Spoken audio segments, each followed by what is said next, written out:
Hello, and welcome to this week's Movie Math, where we have a lot of interesting stuff going on across the board today. But as always, let's start with the box office, where tough women, really cool women, continue to fight an uphill battle at the box office, which is unfortunate. But I do find it fascinating that both The Woman King and Don't Worry Darling, which feature strong women in front of and behind the camera, have strong feminist messages, are surrounded in controversy. You could say that Don't Worry Darlings is all of its own making, which it is. But, The Woman King, I think that some of the choices they made were unfortunate and led to a lot of that drama, or, at least, I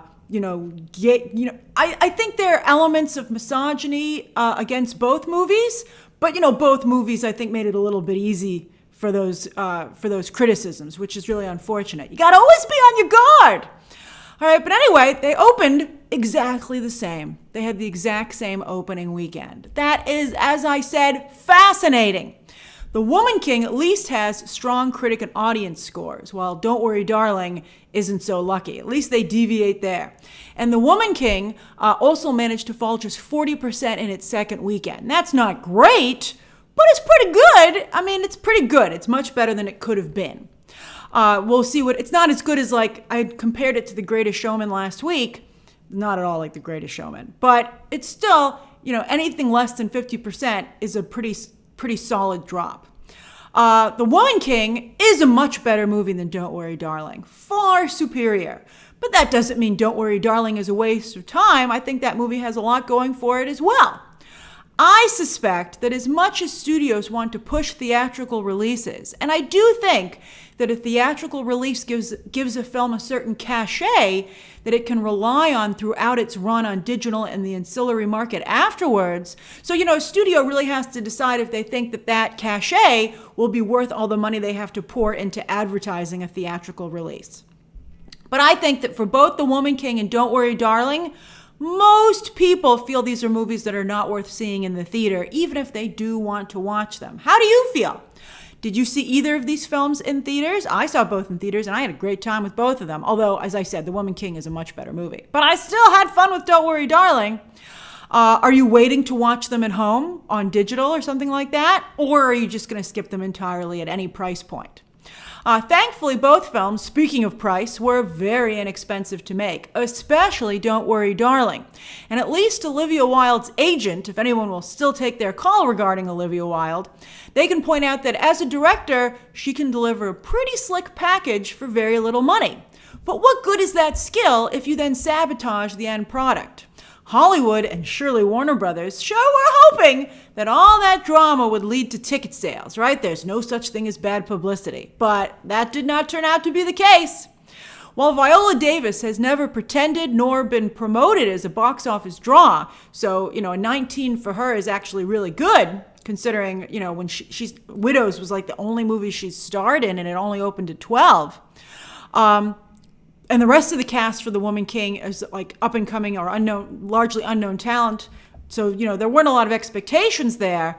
But there was nothing but expectations for Don't Worry Darling, with Florence Pugh and especially Harry Styles supposed to be the type of talent that can put butts in seats.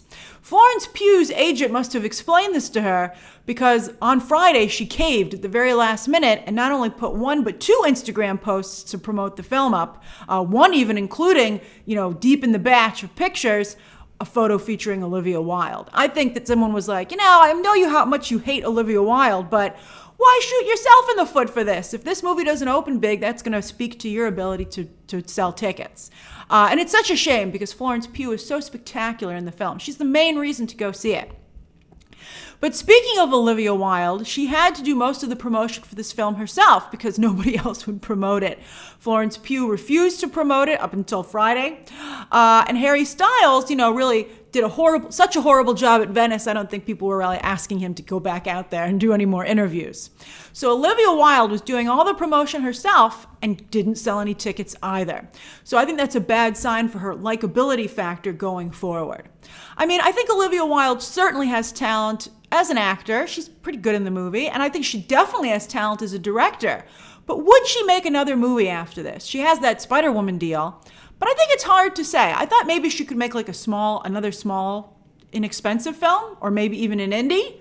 But after all the drama surrounding this movie, a lot of it coming from Olivia Wilde herself, she created a lot of these problems. And then now also low box office. You can't even say it's a bumpy road, but the destination's worth it. I think not only studios, but on-camera talent, even behind the camera talent, would be nervous to get involved with her going forward. Also, who wants that drama? Who wants to be in that drama themselves? All right, as for films with strong female characters and strong female messages, does that have to include putting down men and not including not even just one or two strong supporting male roles that are positive? Because She-Hulk is suffering from the same problem, as did Birds of Prey. As I've said before, the most important thing for female-centric stories is for them to be successful so that you can prove that there is a market for them. I mean, Ripley, some of the original strong female characters, Ripley, she had some problems with some guys, but, the sexual dynamics weren't really a part of that story. And so I think that the most important thing is for these projects to do well. Now, speaking of doing well, Jurassic World has featured strong female characters, even casting Bryce Dallas Howard, an unconventional leading lady for Hollywood, which she has recently spoken about. And yet, every single Jurassic World movie, which she has starred in, and I think she's quite good in the role, has now made $1 billion. That's right, Jurassic World Dominion did it. For a while there, it looked like it was going to be the only one in the three not to get to $1 billion, but it did it. And now that and Top Gun Maverick are the only films so far this year to join the $1 billion club. That's a real victory for Howard and also for Colin Trevorrow, who has done what has seemed impossible these days, and that's resurrect a popular franchise and make it even more successful than it was originally. I mean, even Steven Spielberg couldn't keep that franchise going. So that's also very nice for Colin Trevorrow. And let's be fair, this is very nice for Chris Pratt as well. The first Jurassic World, along with Guardians of the Galaxy, what a 1-2 punch, made him a movie star and a household name. And they always say, don't talk about your home life. Movie stars should be as, they should just focus on, being as accessible as possible. And I think that Chris Pratt would have really benefited from that advice. But despite all the drama surrounding his career, he's still able to sell tickets. He still can sell tickets. I'm sure his agent is like, whoo! I mean, he also gets clicks. His work on Amazon has been doing, quite well. That movie that he made and then the recent series. And he said it looks like they're going to do a season 2. Plus, no matter how he might conduct himself in his personal life, on screen, he has proven to be a great scene partner and business partner for Howard and all his female co-stars, offering up plenty of testosterone to balance them out and attract male viewers and female viewers. But at the same time, he doesn't overshadow his female co-stars, but instead does a really great job supporting them. He not only has fantastic scenes with Bryce Dallas Howard, but he did really nice work with DeWanda Wise too. So that's great for Chris Pratt. I think you have to give credit where credit is due. If you're going to call people on stuff, you also have to call them on their wins, or congratulate them on their wins. Expect another Jurassic World trilogy for sure, but the question is who in front of the camera and behind the camera will be sticking around. Does Colin Trevorrow want to make Jurassic movies for the rest of his life? Maybe. I mean, he hasn't really, Star Wars didn't work out for him. It's a really tough question, for somebody in a career. Do you want to stay where, it seems like it's easy to stay here, but then what if he messes one up? I mean, he came awfully close with Jurassic World Dominion. That movie just made it to be fun and good. And really leaned heavily on bringing back the original cast members. So we'll see what he decides to do. And if we keep, who do we keep in the cast? The cast is too big, clearly too big. It needs to be pared down. Part of me feels it's time for another change. We had another great trilogy. Let's move on to something else, a breath of fresh air. But yet this formula is really working. Now you know what it's like to be a Hollywood movie executive. What would you tell Universal to do? I guess I'd be like, how much money does everybody want?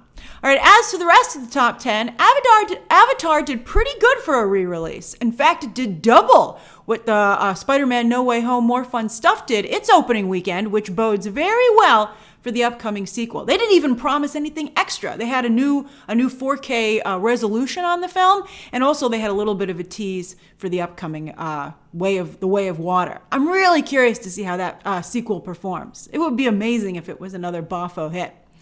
It looks pretty good to me, as I told you, and I hated the first movie. Barbarian had yet another impressive hold this weekend. That is very impressive, especially for horror. And Pearl actually held up quite well too, speaking of horror. While See How They Run is not a horror movie except for its low box office numbers, but that held up pretty well too. But still, I think all three of these movies are really just biding their time and getting ready and positioning themselves. Again, they have that cachet of being theatrical releases, but I think they're really going to do their big business on digital and the ancillary market down the road. And while Bullet Train hits digital this Tuesday, finally, and then a couple months later it'll go to Netflix, which is Sony's path out of the deals they made, it's guaranteed at this point to hit the century mark in theaters, and that's an important milestone for that movie. All right, let's head over to Nielsen, where with House of the Dragon being classified as an acquired show on HBO Max, I want to start, at least while House of the Dragon is running, with the overall chart, which we don't usually go over, but this has everything on it, original, acquired, and movies. And I think you can get some really interesting perspective here.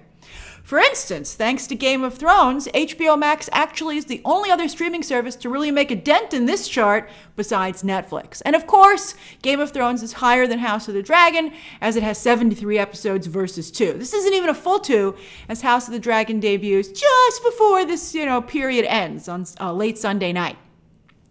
Also keep in mind that this is only viewership for House of the Dragon on HBO Max. It does not include a viewership on HBO proper, and it also does not include overseas viewership. Nielsen charts are only for the United States.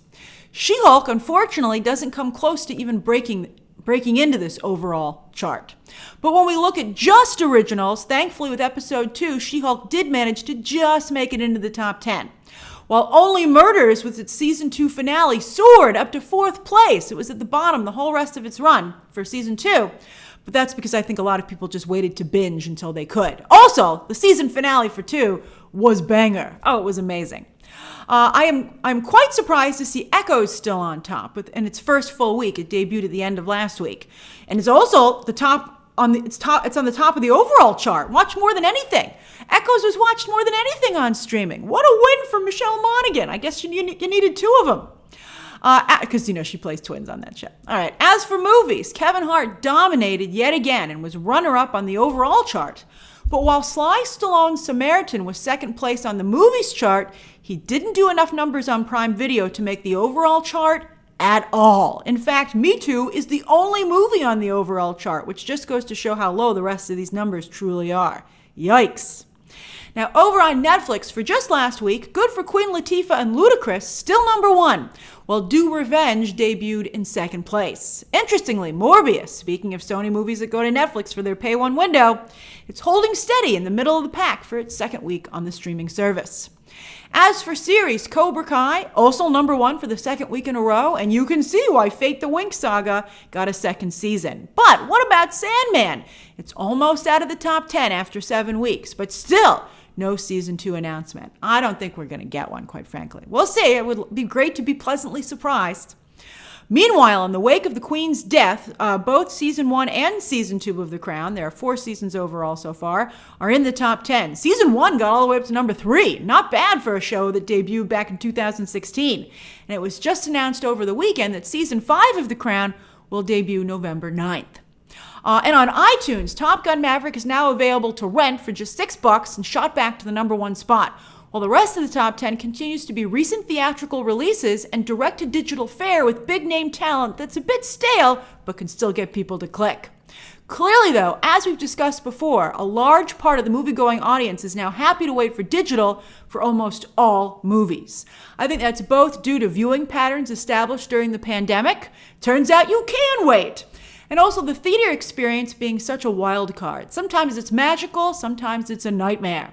That's, I think, both due to theater owner neglect and also people being kind of nuts these days. You know what I'm talking about. You just don't know what you're going to get, but you have a pretty good idea of what you're going to get at home. As for this coming week, in theaters, we've got Smile, another horror movie, and Bros. Billy Eichner's really been pushing this movie as a really important moment, although a lot of people in Hollywood have taken offense at that because they said there's been plenty of great gay romances in film for quite a while at this point. But it'll be very interesting. Billy Eichner staked so much on this movie. I'm curious to see how it opens. Yet this week, the biggest action is with streaming movies. You've got Halloween starting. Halloween season is starting. So you've got Rob Zombie's take on the Munsters hitting digital on Tuesday. That'll be available wherever digital movies are sold or rented. Blonde, after a brief run in theaters, comes to Netflix on Wednesday. Very bad scores, critic and audience. But people do love free softcore porn that you can fast forward. So I think that'll probably do actually, if it doesn't even do well on Netflix, that's going to be just a disaster for Ana de Armas. It's already not working out the way I'm sure she thought it or hoped it would. Well, on Friday, Hocus Pocus 2 is finally here. I have my screener. I'm hoping to watch it tonight. The review embargo lifts, as with all Disney Plus content, the day before. That'll finally be here, so that's very exciting. Hoping to play all month long. And also, I'm really excited about Apple TV's new movie starring Zac Efron and Russell Crowe. That one looks like a lot of fun. Are you going to go to the theaters this weekend, or are you going to stream something? As for streaming shows, Hulu has new lawyer show Reasonable Doubt starting Tuesday, which is named for Jay-Z's debut album, with each episode named after a track on that album. Very interesting. People love legal shows, so this could do quite well. Also, there aren't a lot of, I don't believe, really any big legal shows in that space, with black talent. So I think that's not only a very important moment, but it could really have a big audience to tap into. Hulu also brings Rami back on Friday, while Netflix has Kid Cudi's animated special, Intergalactic. And Saturday Night Live returns on Saturday, of course, with host Miles Teller kicking off this latest season with a significantly new cast. Let's see if it makes a difference. They've been talking that up a lot, too. I don't know, some of the episodes last season were great, but some of them were god-awful. But I came back every week. All right, so that's this week's movie math. By the way, I'm very happy for Megan Thee Stallion, because some people were pretty not cool about her She-Hulk cameo, but look who's hosting episode 3 of Saturday Night Live this season. I'm very excited for her. I hope she knocks it out of the park. And I bet based on her She-Hulk performance, she does. She could be another Dwayne Johnson. She could really surprise everybody with how good she is. All right, so that's this week's movie math. What have you been watching? What do you plan to watch? What do you think of The Woman King and Don't Worry Darling's box office numbers and their whole situations? And also, what do you think of Jurassic World Dominion joining the $1 billion club finally? It did it! Share those thoughts down below, subscribe today, and of course, as always, you can check out some more videos right now.